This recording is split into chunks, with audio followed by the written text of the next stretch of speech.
પ્રેમાનંદ સ્વામી ભગવાનના સ્વરૂપનું એક વાણીનો એટલો બધો મહાત્મ્ય બતાવે છે કે ભગવાનના મુખની વાણી સાંભળી લક્ષ્મીજી પોતાની ચંચળતા છોડી દીધી. અરે ભગવાનની વાણીનો એવો પ્રતાપ છે કે મોટા મોટા રાજા ઘર સંસાર છોડી સાધુ થઈ ગયા. અરે ભગવાનના મુખની વાણી સાંભળી અને સનકાદિકો આજીવન બ્રહ્મચારી રહી ગયા. એ પંચ વિષયની પાછળ દોડ્યા નથી. તો આપણે પણ ભગવાનની વાણીને હૃદયમાં ધારણ કરશો ને તો ઇન્દ્રિયોની ચંચળતા ટળશે અને ભગવાનના ચરણમાં આપણે સ્થિરતા પ્રાપ્ત થશે.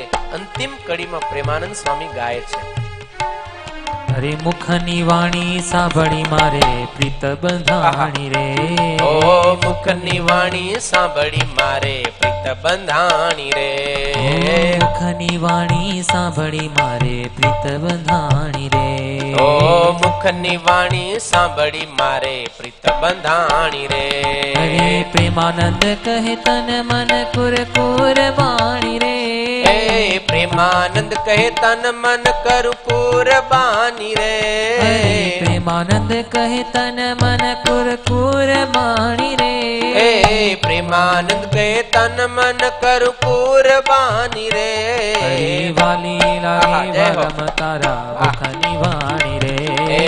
વાલી લાગે વાલમ તારા મુખની વાણી રે.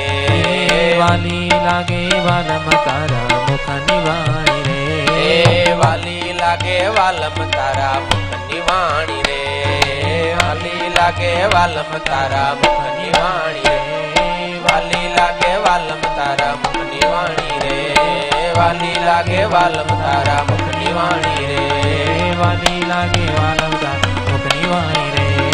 વાલી લાગે વાલમ તારા મુખની વાણી. ભગવાનના મુખની વાણી સાંભળી લક્ષ્મીજી પોતાની ચંચળતા છોડી અને કાયમને માટે સ્થિર બની અને ભગવાનની સેવામાં રહ્યા છે. તો આપણા ઉપર પણ આ લક્ષ્મીજીની કૃપા હોય, બહુ ચંચળતા હોય, અભિમાન હોય, રૂપિયા પાછળ દોડધામ કરી અને આપણે સ્વાસ્થ્ય બગાડતા હોય ને તો આપણે પણ ખાસ આ કથામાંથી શીખવાનું છે કે આપણે ભગવાનને ચરણે જો સમર્પિત થઈ જાશું ને તો એક પણ પ્રકારના જે દોષ છે ને એ આપણને નડશે નહીં. ચંચળતા નહીં આવે, રૂપિયાનું અભિમાન નહીં આવે અને આપણને રૂપિયા પાછળનો જે મોહ છે કે આંધળા બનીને દોડ દઈએ છીએ ને એ દોષથી પણ આપણે બચી જાશું.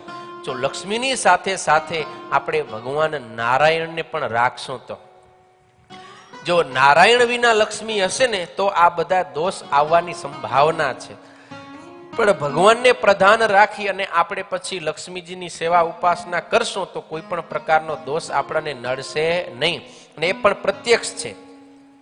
જેટલા જેટલા ભગવાનના ભક્તો છે, ભગવાનની ઉપાસના કરે છે ને એમને ત્યાં કને પણ લક્ષ્મીજીની મહેર છે. અઢળક રૂપિયા છે પણ એનામાં ક્યારે અભિમાન જોવા નથી મળતું, એનામાં ચંચળતા જોવા નથી મળતી, ખોટું કરી કરીને રૂપિયા કમાવાની ખોટી લાલસા જોવા નથી મળતી. રૂપિયો તો છે પણ એ દૈવી છે. લક્ષ્મીજી છે ને એની બહુ મોટી કૃપા કહેવાય કે એ લક્ષ્મી સાત્વિક છે અને દોષ રહિત છે કે ક્યારે પણ એને ખોટે માર્ગે લઈ જતા નથી. એ રૂપિયા છે એ. એટલે ભગવાન નારાયણને પ્રધાનપણે રાખી અને પછી આપણે લક્ષ્મીજીને આવકારશું તો એ લક્ષ્મીજી આપણા માટે સુખવર્ધક થશે, સ્વાસ્થ્યપ્રદ થશે. પણ જો નારાયણ વિના લક્ષ્મી હશે તો પછી આખો દિવસ હળિયા પટ્ટી બાપો મારી અને જીવન આપણું દુખી કરી નાખશે. એટલે હર હંમેશા લક્ષ્મીજી જેમ નારાયણના ચરણમાં સ્થિર છે તો એ નારાયણને આપણે બોલાવી અને પછી આપણે લક્ષ્મીજીને રાખવા જોઈએ.